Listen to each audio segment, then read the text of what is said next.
ila kamune ndamula wadele Ijumaa kumkuda dada wamekataa kula nyama. Alafu Mungu alivyokuwa si Asumani manyi shetani alivyokuwa na mitego.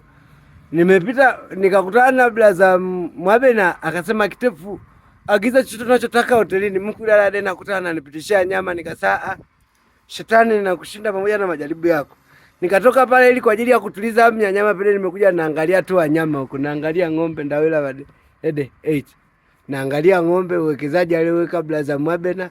Basi Ijumaa kuna mimi yende ndebondao Kitefu chamaka nikitenda kwa sababu ni kila zimnazaa wewe. Ye tayari nimeshaharibu ndio mimi sasa nianze kuharibu wakati nimejitahidi mpaka sasa hivi.